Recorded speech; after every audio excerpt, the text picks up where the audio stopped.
Welcome to the Explainer. Today, we're diving deep into something pretty special. An incredible week of running that shows you just how fitness can suddenly, and I mean suddenly, leap forward. We're going to deconstruct the data, look at the workouts, and uncover the key ingredients that made it all happen.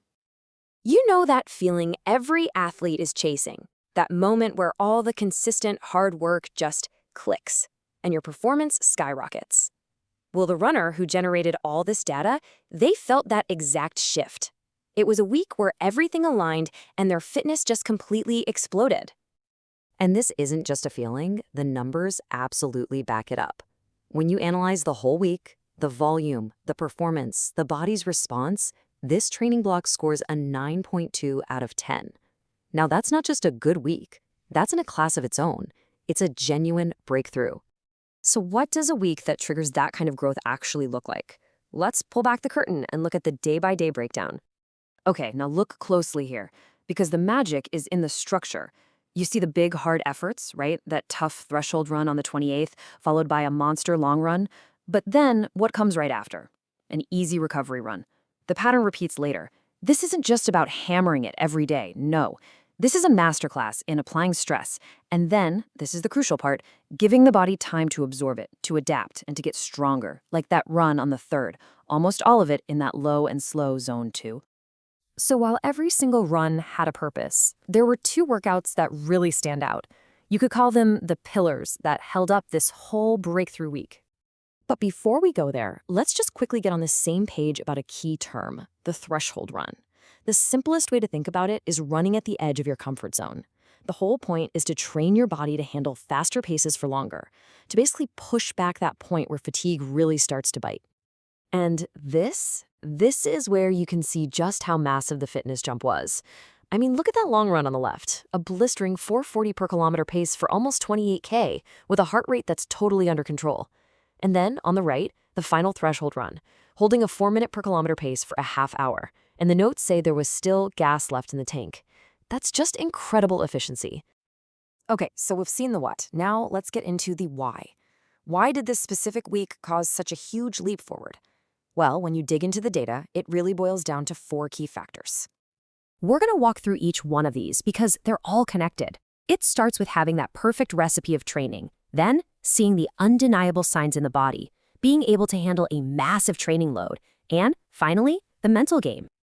First up, the training mix.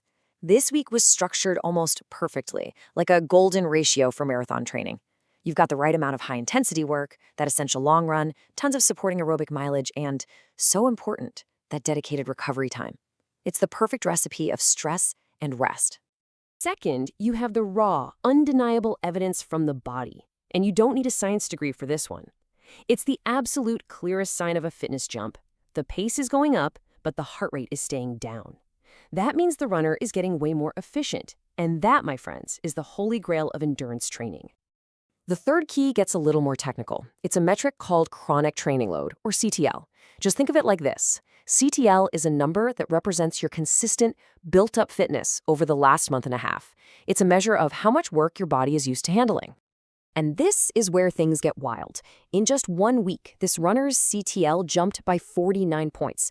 Now, to put that into perspective, that kind of increase is something you usually only see in elite professional athletes. It shows an incredible ability to resist fatigue and turn a massive amount of work directly into real, usable fitness. And finally, the 4th key wasn't physical at all. It was mental. The runner described getting into this strange state on a run, that feeling of being completely in the zone, where your senses are sharp and everything just flows. It's a classic sign that your mind and body are perfectly synced up during a period of major growth. So we've got all this amazing data, but here's the billion-dollar question.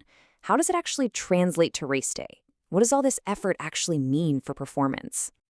Well, you can literally watch the payoff happen in real time. Look at this. As the week went on, the runners' predicted marathon time on their watch just kept dropping. And it wasn't a fluke. With every key workout, the algorithm was recognizing, whoa, this person is on another level now, and it kept adjusting the prediction. But here's the thing. Even the watch was being conservative. When you really break down the quality of these workouts, the analysis suggests this runner is now capable of a marathon somewhere in the 3:03 to 3:05 range. That's a whole new stratosphere of performance. A breakthrough week like this is amazing. It's a massive confidence boost. But the real trick is what comes next. How do you build on this without just running yourself into the ground? The game plan moving forward is all about being smart. The goal is not to try and repeat this insane week. Instead, it's about absorbing the gains.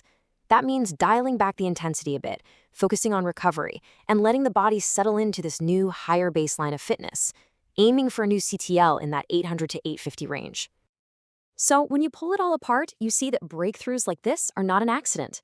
They are built piece by piece on a smart foundation of hard work, deliberate recovery, and being totally in tune with your body and mind. It's a blueprint for unlocking your own potential. The only question left is, what's going to be the key to unlocking yours?